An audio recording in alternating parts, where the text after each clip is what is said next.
અને ભગવાન બિરસા મુંડાના જીવન સંદેશને આજની પેઢી જાણે તે માટે આ જનજાતિ ગૌરવ યાત્રા અંબાજીથી દક્ષિણ ગુજરાતના ઉમરગામ 2 સ્થળેથી 1 અઠવાડિયા માટે યોજી રહ્યા છે। ગુજરાતના મુખ્યમંત્રી ભૂપેન્દ્ર પટેલે આજે અંબાજીથી જનજાતીય ગૌરવ યાત્રાનો આરંભ કરાવડાવ્યો છે।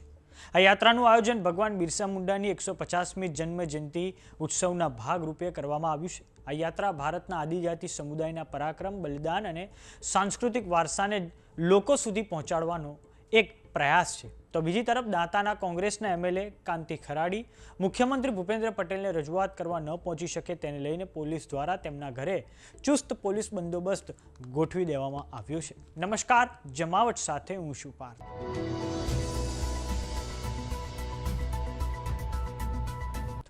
મુખ્યમંત્રી ભૂપેન્દ્ર પટેલ દ્વારા અંબાજી ખાતેથી જનજાતીય ગૌરવ યાત્રાનો શુભારંભ કરાવવામાં આવ્યો છે। આ યાત્રા ભગવાન બિરસા મુંડાની 150મી જન્મ જયંતિની ઉજવણીના ભાગરૂપે આયોજિત કરવામાં આવી છે। આ યાત્રા અંતર્ગત 7થી લઈને 13મી નવેમ્બર સુધી રાજ્યના આદિજાતિ વિસ્તારોમાં જનજાતીય ગૌરવ રથયાત્રાનું આયોજન કરવામાં આવ્યું છે। ઉમરગામથી એકતાનગર અને અંબાજીથી એકતાનગર આ 2 રૂટ પર આયોજિત યાત્રામાં ભગવાન બિરસા મુંડાના જીવન સાથે જોડાયેલી ગાથાઓને રજૂ કરવામાં આવશે। આદિજાતિ કલ્યાણને લગતી વિવિધ યોજનાઓની માહિતી પણ નાટક, સભાઓ, સંવાદ, વક્તૃત્વ સ્પર્ધાઓ જેવા વિવિધ માધ્યમો દ્વારા નાગરિકો સમક્ષ રજૂ કરવામાં આવશે। ભગવાન બિરસા મુંડાએ આદિવાસી સમાજને એક નવી ઓળખ આપી છે। ભારતની આઝાદીની લડતમાં તેમજ રાષ્ટ્ર નિર્માણમાં આદિવાસી સમાજનું મોટું યોગદાન રહ્યું છે, જેને આ યાત્રાના માધ્યમથી ઉજાગર કરવામાં આવશે। આ યાત્રા 14 આદિવાસી જિલ્લાઓ ઉપરાંત રાજ્યના અનેક વિસ્તારોમાં પહોંચીને લોકોમાં બિરસા મુંડા પ્રત્યે જાગૃતિ ફેલાવશે। તો હવે આ જનજાતીય ગૌરવ યાત્રાને લઈને મુખ્યમંત્રી ભૂપેન્દ્ર પટેલની પ્રતિક્રિયા સામે આવી છે। આવો સાંભળીએ તેમણે શું કહ્યું છે। ક્રાંતિકારી વિકાસને સૌ કોઈએ જુએ અને ભગવાન બિરસા મુંડાના જીવન સંદેશને આજની પેઢી જાણે તે માટે આ જનજાતિ ગૌરવ યાત્રા અંબાજીથી દક્ષિણ ગુજરાતના ઉમરગામ 2 સ્થળેથી 1 અઠવાડિયા માટે યોજી રહ્યા છે।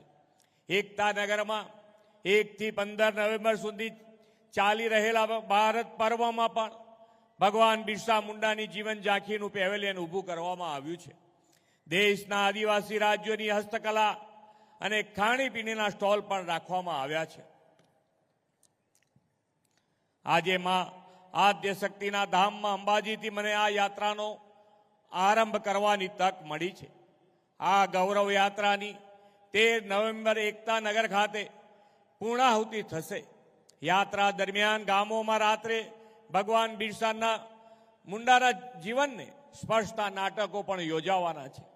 આદિવાસીઓના ભગવાન બિરસા મુંડાની 150મી જન્મ જયંતિની ઉજવણી એટલે કે 15મી નવેમ્બરે જ્યારે દેવ મોગરામના માતાજીના સાનિધ્યમાં વડાપ્રધાન શ્રીની ઉપસ્થિતિમાં ડેડિયા ખાતે થવાની છે, ત્યાં પણ ભગવાન બિરસા મુંડાના જીવન ચારિત્ર ઉપર વિશેષ કાર્યક્રમો યોજવાના છે।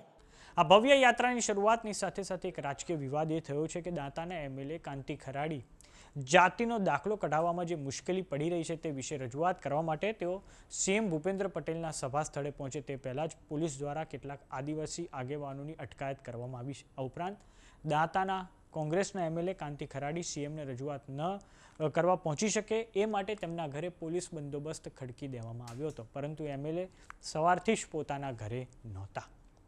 તો હવે વાત કરીએ વડાપ્રધાન નરેન્દ્ર મોદીની। તો નરેન્દ્ર મોદી 15મી નવેમ્બરે બિરસા મુંડાની જે 150મી જન્મ જયંતિ છે તેની ઉજવણીના ભાગરૂપે ડેડિયાપાડામાં એક સભા કરી શકે છે।